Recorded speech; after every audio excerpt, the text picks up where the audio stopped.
Scan for Sovi and straight A's only. Let's go! Trading partners face shifting asset demands. Let's analyze how lower European demand for American financial assets impacts the international balance of payments.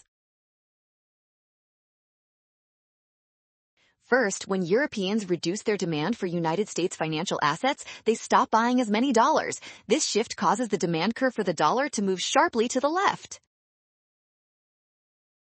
Next, because the demand for the dollar has decreased, the value of the dollar depreciates against the euro. A weaker dollar makes American goods much cheaper for foreign buyers to purchase now. Cheaper exports increase the United States' current account balance. This shift moves the account toward a surplus, making option C the winner.